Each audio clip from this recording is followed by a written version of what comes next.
We are a nation governed by the dumbest human beings on the planet.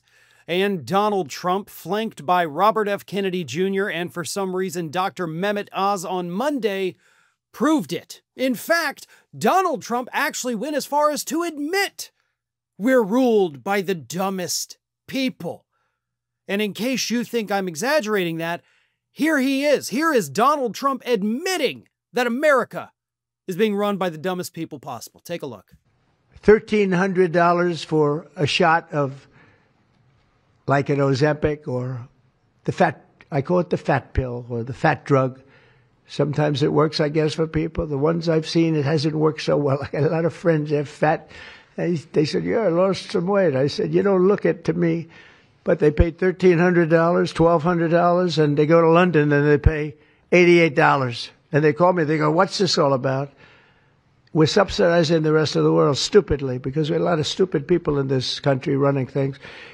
And how big is that? But to me, that's nothing compared to autism. I see that gorgeous. So it's great, right? The first step on the road to recovery is admitting you have a problem. And we do. Again, ruled by the dumbest human beings possible. You have a president standing at a podium, a president that is likely suffering from both neurological conditions and psychological conditions.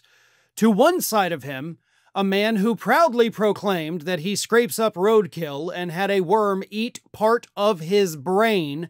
And on the other side of him was a TV doctor who's in charge of the offices of Medicare and Medicaid, had no reason, no business, no policy authority to even be standing at the podium as the President of the United States falsely claimed that acetaminophen, a word that he struggled multiple times to pronounce, was somehow the cause of autism, or at least one of the causes of autism.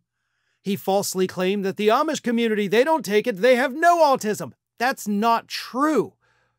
There are documented, verified, diagnosed cases of autism in the Amish community.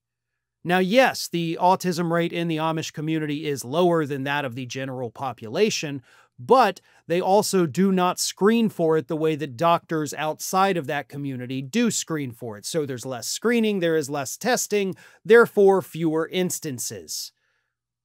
It's not because they're not taking aspirin or Tylenol during pregnancy. But that is what the President of the United States got up there and told the country. And he admitted that it's not based on science. He said, this is what I feel. He said, this is what I feel is happening. Like, we're just going on vibes here. You know, maybe it's the Tylenol. I'm going to go out and tell the world it's the Tylenol because you know what? Kind of feel like maybe it is. There is no scientific documentation linking the use of acetaminophen during pregnancy to increased risk of autism.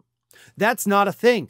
Doctors and scientists around the country have been scrambling since that idiotic moron press conference yesterday, trying to assure people that this is not a problem. This is not real. We are, in fact, being ruled by the dumbest people society has to offer. You know what is a real threat to children and to pregnant women? An untreated fever. Now, most people don't typically think about the fact that, oh, fever, yeah, I just got a little fever and I move on. Those who have had intense fevers, those who have had an untreated fever that gets worse, you can end up hospitalized. You can die from a fever. Children, especially, are susceptible to death.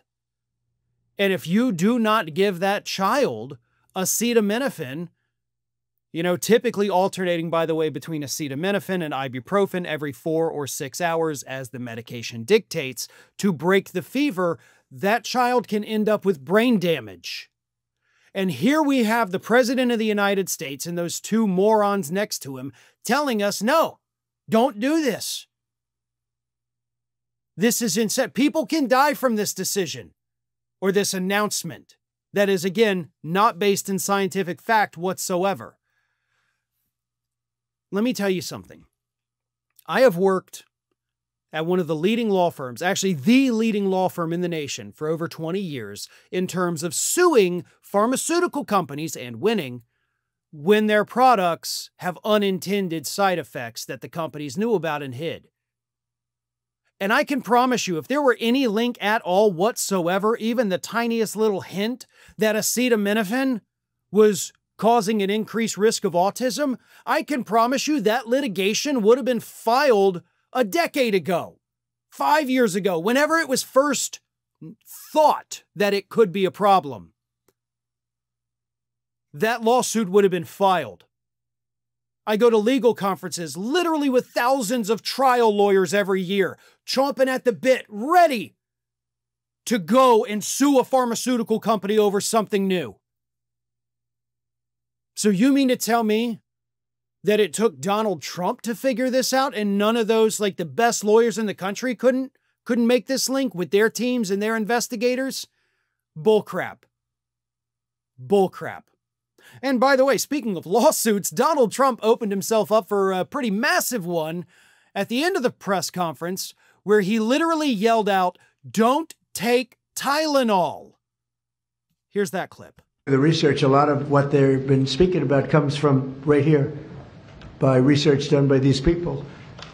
And I just say it again. Don't take Tylenol. Don't take it. And don't give it to your child after your child is born. And do all those other things, little things, just spread out your visits, et cetera, on the vaccine. And I want to thank everybody. This is a very important day. Thank you very much. Now, of course, Tylenol is the brand name. So Trump went out there, publicly trashed the brand, the product. Not acetaminophen. He said, don't take Tylenol. Probably because he can't pronounce acetaminophen. But you want to talk about the strongest defamation lawsuit in the history of the world?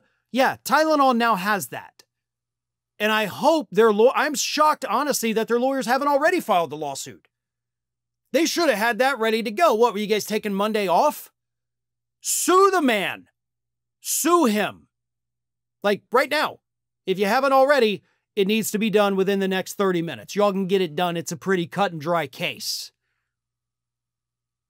But we are, as Trump himself admitted, ruled by the dumbest people in the world.